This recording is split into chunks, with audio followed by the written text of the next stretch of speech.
하늘에 계신 아버지, 저희의 마음을 열어 성령 하나님께서 함께 하셔서 주의 말씀을 잘 깨닫는 귀한 시간 되도록 인도하여 주시옵소서.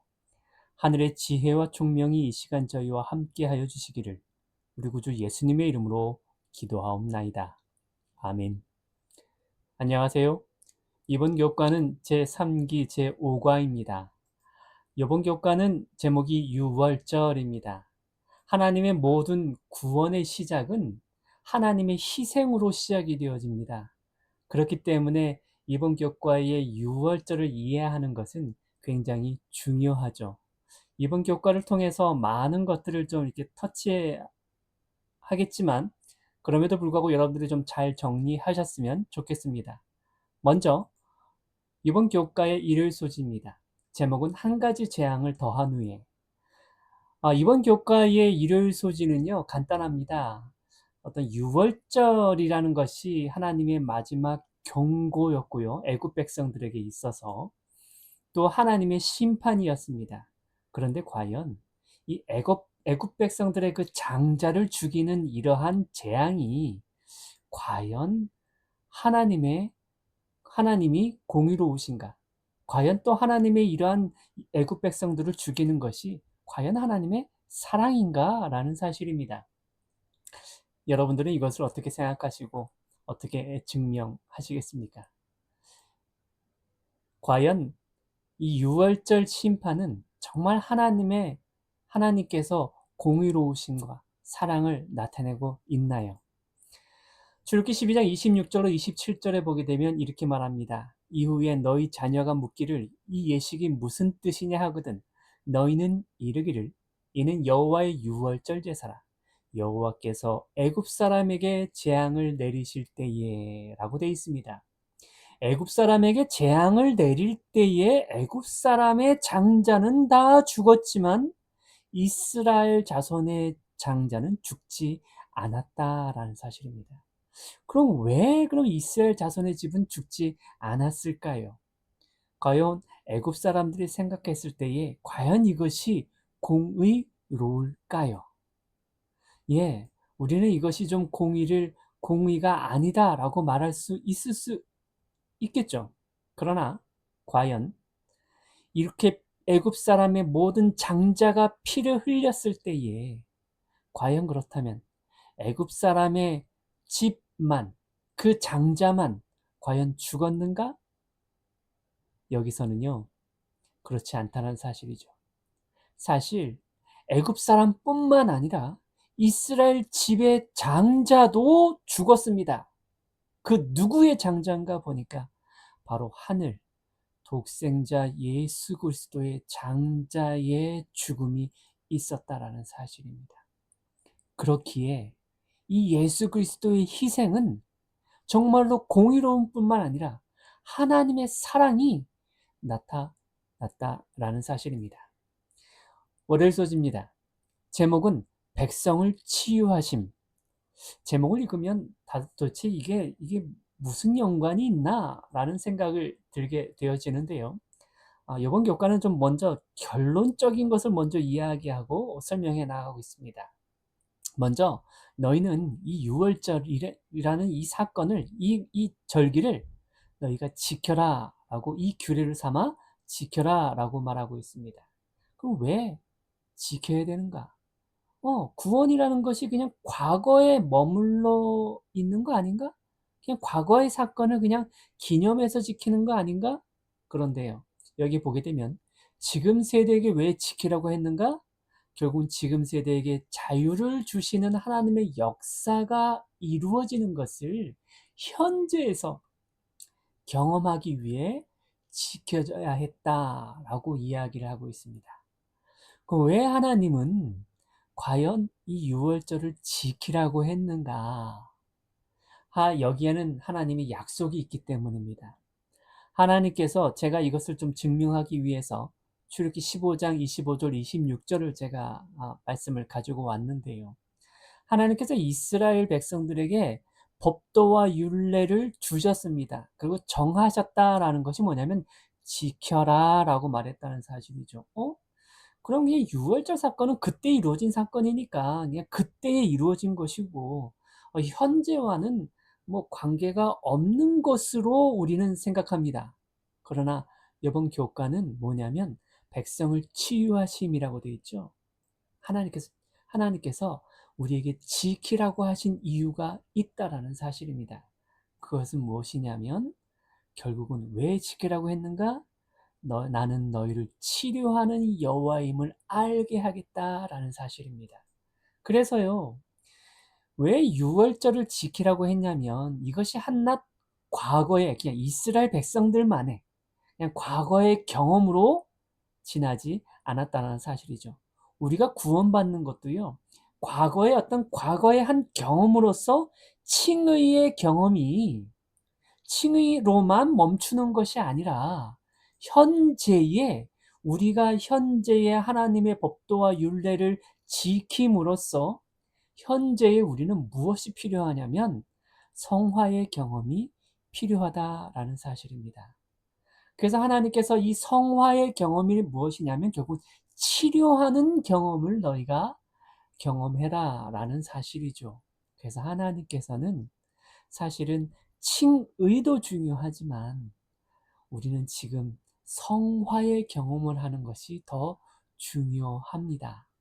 그래서 월요일 소지는 그래서 우리가 성화의 경험을 하라는 메시지를 보내고 있다라는 사실이죠. 그 명령을 지킴으로 인해서. 자, 그리고 나서 화요일 수제는 유월절입니다. 우린 유월절을 참 어떻게 공부해야 할까요? 사실 지금 이 시간에 모든 것을 다 공부할 수는 없지만 먼저 유월절 사건을 우리가 하나하나 보게 되면 우리는 예수님의 피가 정말로 필요합니다. 그런데요, 그 피가 표적이 되기 위해서는요, 하나님께서 한 가지 한 가지 어떤 구체적인 명령을 내렸습니다. 너희가 무교병을 먹어라. 그리고 무교병을 어떻게 먹어라. 라는데요, 중요한 것은 이 모든 하나님의 명령이 시간적 타이밍 속에 하나님께서 넣어 놓으셨다는 사실이죠. 여기 굉장히 중요합니다. 그래서 이 우리가 피가 있는 것도 중요하지만 그 피가 효력을 발휘하기 위해서는 그것이 진정한 표적이 되기 위해서는 하나님의 명령의 순서가 있었다는 사실이죠. 그래서 하나님 명령합니다. 어린 양을 취해라. 언제? 9일도 아니고 8일도 아니고 7일도 아니고 언제? 11일도 아니고 10일 날 어린 양을 취해. 그리고 나서 그것을 14일까지 간직해. 그리고 14일 날 어느 때 죽여? 오후 3시에 피를 흘려.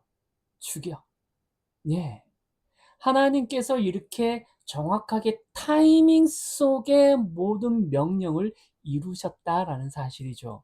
이것이 하나의 표적이었다라는 사실입니다. 표적이 되었다라는 사실입니다. 사실 마가복음 15장에서는요.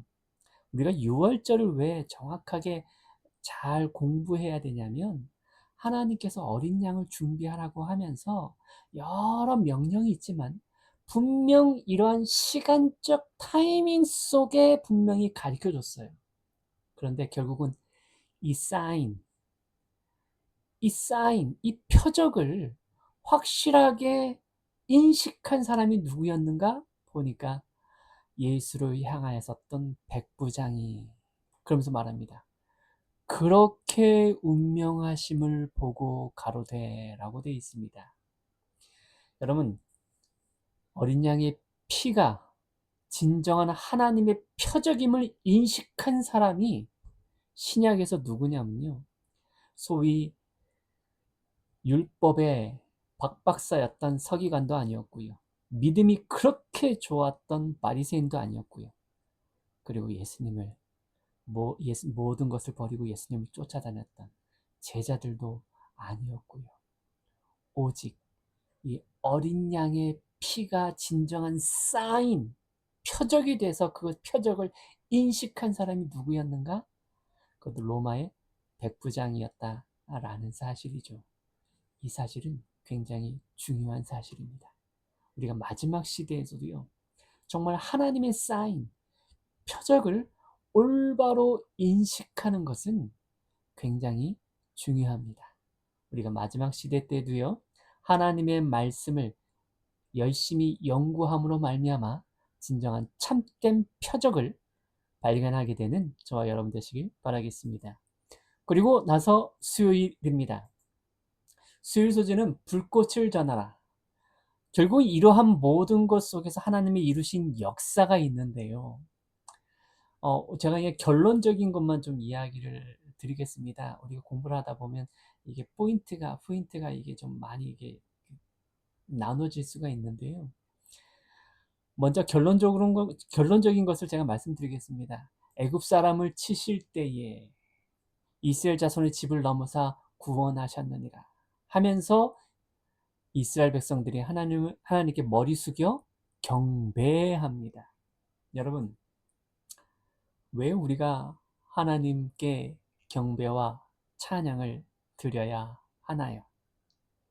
이러한 모든 것은 제가 아까 말씀드렸죠. 어떤 시간적인 어떤 타이밍 속에 이루어졌다고요. 이 6월절은요, 정확하게 금요일 오후 3시에 피가 뿌려졌습니다. 그러나 오후 3시에 하나님의 심판이 임하지 않았습니다. 피는 분명 금요일 오후 3시에 뿌려졌지만 이 피는요, 그날 밤, 곧 무교절이죠. 무교절 안식일이죠. 그날 밤에 적용이 되었습니다. 그날 밤에 하나님의 심판이 이루어졌습니다. 거기서 피를 뿌린 집과 뿌리지 않은 집의 그 차이에 의해서 심판과 구원이 나누어졌다라는 사실이죠. 결국 우리가 예수 그리스도의 피를 뿌렸을 때에 그 심판의 타이밍이 언제였는가? 안식일 그날 금요일 밤, 오늘날로 금요일 밤이었고 안식일 밤이었죠. 그리고 나서 아침에 일어나니 예, 애굽 백성의 장자는 다 죽임을 당하고 이스라엘 백성의 장자는 살아났다라는 사실입니다. 결국 그 사실을 확인하고 나서 경배했다라고 되어 있습니다. 여러분, 우리가 안식일 날 왜 교회에 와서 하나님께 경배하고 찬양을 합니까? 우리는 사실 매 안식일을 통해서 우리는 사실 유월절을 지키고 있습니다. 하나님께서 유월절을 지키라고 했을 때에 우리는 사실 매 안식일을 통해서 매번 구원을 경험하고 있다라는 사실이죠. 이 목요일 소재는 하나님의 심판입니다. 이러한 심판이 결국 유월절에서의 그 모든 안식일 속에서 금토일 안식일 속에서 이루어지는 하나님의 심판이 결국은 이러한 마지막 시대에 구원받는 백성과 멸망받는 백성을 나눌 것이란 사실이죠. 그런데 목요일 소재에 보게 되면은 이 장자를 그 애굽 사람들은 무엇이라고 불렀냐면 신의 아들소. 그러니까 결국은 신이었죠. 그 애굽의 그 아들은 신이었습니다. 그런데 이 신의 아들을 경배케 하기 위해서 결국은 사단은 누구를 죽이냐면 그 신을 경배하지 않는 이스라엘의 아들을 그 하나님을 경배하는 사람들을 죽이라고 명령을 내리게 되죠. 이것이 곧 누구의 품성이 나타나게 됐냐면 이 심판 속에서 사단의 품성이 나타나게 되어진 것이죠. 그와는 반대로 하나님께서는 이스라엘은 나의 장자라 라고 말하고 있습니다.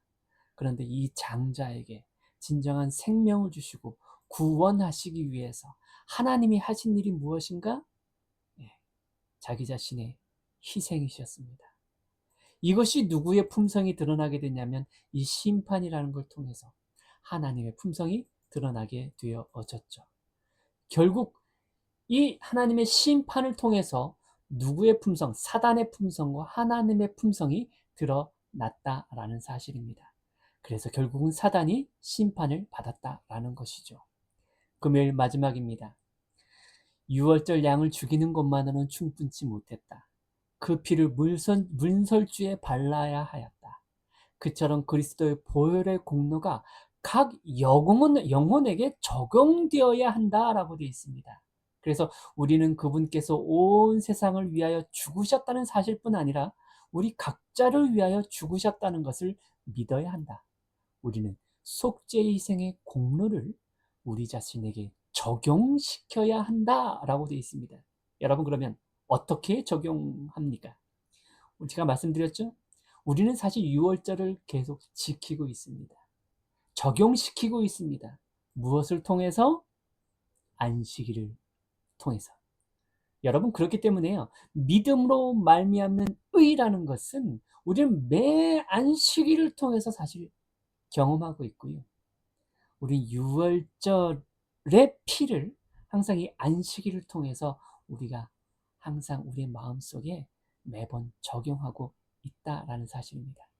이번 교과를 통해서 진정 유월절의 피가 항상 우리 마음속에 적용되어지는 안식일, 그리고 또 정말로 믿음으로 말미암아 승리하는, 의롭게 되는 그 경험을 하는 참된 안식일 시간 되시길 바라면서 이번 교과를 마치도록 하겠습니다.